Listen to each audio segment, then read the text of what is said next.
Pero parang usual yung magpapalaro kami, magpapakain kami. So, gusto ko naman maging active sila. And since ngayon kasi medyo active din ako pagdating sa fitness, gusto ko makarelate yung mga fans ko. Gusto ko maramdaman nila kung ano yung ginagawa ko din. Yun, so, at saka gusto ko sila makabonding. Alam ko, nakikita lang nila ako sumayaw. Pero ngayon lang ako nagka-time na talagang makasama sila sumayaw. Speaking of fitness, kitang-kita naman namin yung transformation. Transformation talaga.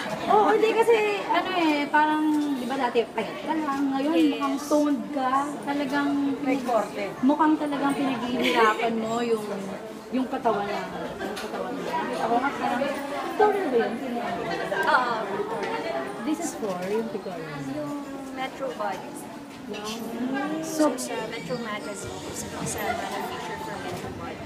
Kasi parang ang sexy ng dating mo.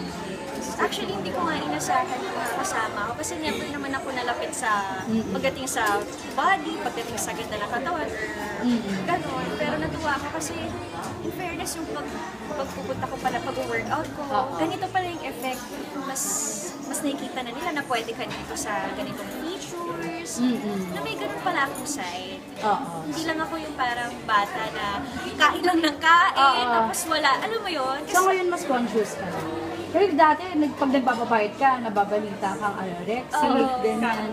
Ngayon, may naririnig ka pa ba ngayon? Dahil ang payat-payat mo, ganun pa rin ba yung, ganun pa rin ba yung tiba? Lumalabas pa rin bang anorexia? Sobrang, I guess... Pulat mo na. Unas ka muna na. Yung luko. Oo nga eh. Actually, workout eh. Palabas mo.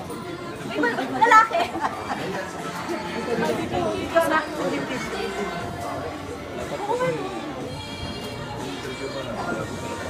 Oh Lord, I don't forget to do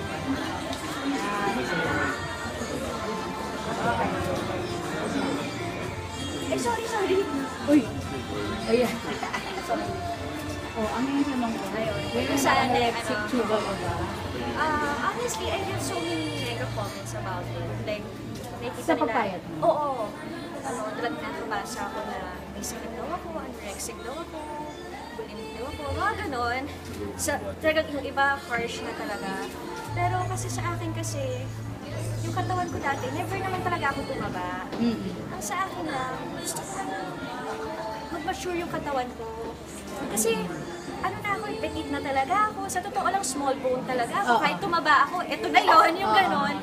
Na gusto ko lang ipakita na I can be sexy.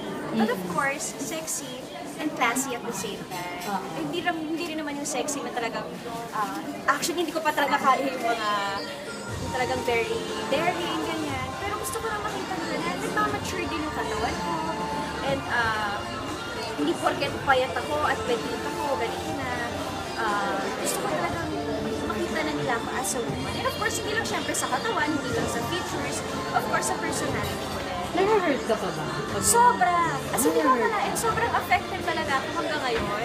Na minsan, pag pinarigin ko kung gano'n, talagang tinitext ko yung family ko, tinitext ko yung mga kaibigan ko, parang, ano ba yung totoo? Sobrang payat ko na ba talaga? Or whatever, hindi na ba talaga maganda? Yung hinihingi ko din yung opinion nila kasi kailangan ko malaman.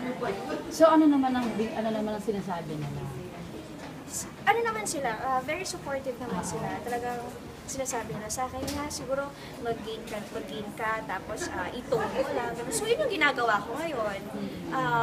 Toning ako, pero I eat everything. Kinakain ko pa rin lahat. Pero syempre, control. It's because, pag hindi control, kung kakainin ko lang din yung mga hindi healthy, sasama lang din yung katawan ko, di ba? So, controlled lang ngayon. Pero, kinakain ko pa rin lahat. I still eat rice, I still eat sweets, carbs, ganyan-ganyan.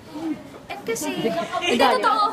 At saka, sa trainer ko, honestly mukha siyang pumapayat ako, pero puro buhat yung ginagawa namin. Ay, hindi ako tumatakbo, hindi ako naka-cardio. Kasi pag nagtumakbo ako, papayat ako ng papayat. So, ano ka, weight? Weights, parang lumaki yung braso, lumaki yung legs. So, yun ang ano mo ngayon, yun ang training mo. So, hindi